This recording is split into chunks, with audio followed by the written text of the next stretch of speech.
霊界通信小桜姫物語浅野麻風呂著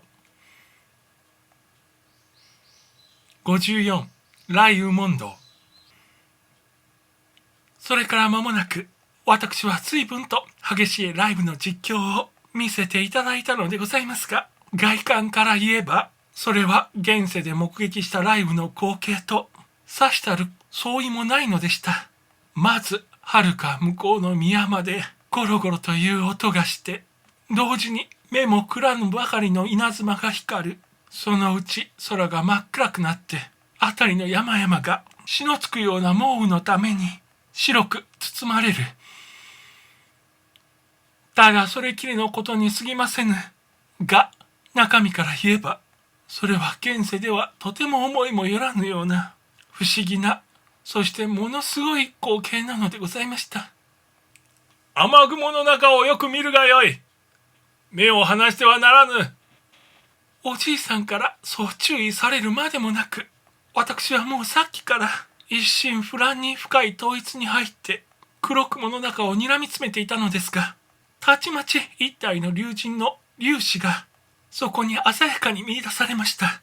私は思わず叫びました。あれあれ、薄いネズミ色の男の竜神さんが大きな口を開けて2本の角を振り立てて雲の中をひどい勢いで駆けて行かれる。それがさっきここに見えたあの若者なのじゃ。あれ、向こうの峰をかすめて白い大きな竜神さんが目にも止まらぬ速さで横に飛んで行かれる。あのすごい目の色。それが雷の竜神の一人じゃ。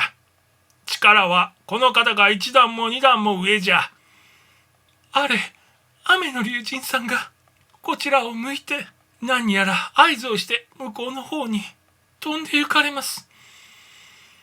それはそろそろ雨を切り上げる合図をしているのじゃ。もう間もなく雨も雷も止むであろう。果たして間もなく雷雨は拭うがごとく止み、山の上は晴れた穏やかな最初の景色に戻りました。私は夢から覚めたような気分で、しばらくは口も聞けませんでした。ややありて私は滝の竜神さんに向かい、今日見せられた事柄についていろいろお尋ねしましたが、いかに尋ねてもやはり私の器だけのことしかわかるはずもなく、したがってあまりご参考にもならぬかと存じますが、ともかくその時の問答の一部をお伝えしておきます。問い、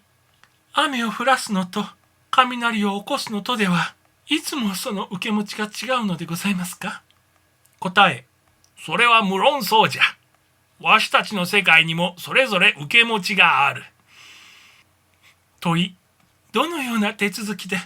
あんな雨や雷が起こるのでございますか。答え、さあそれは甚だ難しい。一口に言ってしまえば念力じゃが、無論ただそういったのみでは足らぬ。天地の間にはそこに動かすことのできぬ自然の定めがあり、竜神でも人間でもその定めに背いては何事もできぬ。念力は無論大切で、念力なしには小雨一つ降らせることもできぬが、しかしその念力は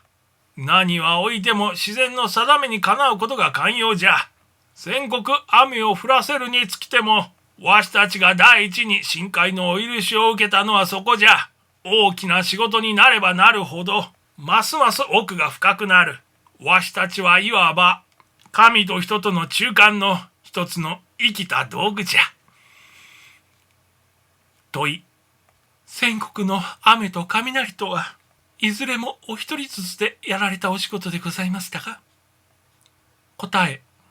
雨の方はただ一人の竜神の仕事じゃった。その間一人のために降らせたまでのにわか雨であるから、したがってその仕掛けもごく小さい。が、雷の方はあれで二人がかりじゃ。こればかりはいかなる場合にも二人はいる。一方は下流、他方は水流。つまり陽と陰との別な働きが加わるから、そこに初めてあの雷鳴だの稲妻だのが起こるので、雨に比べるとこの仕事の方がはるかに手数がかかるのじゃ。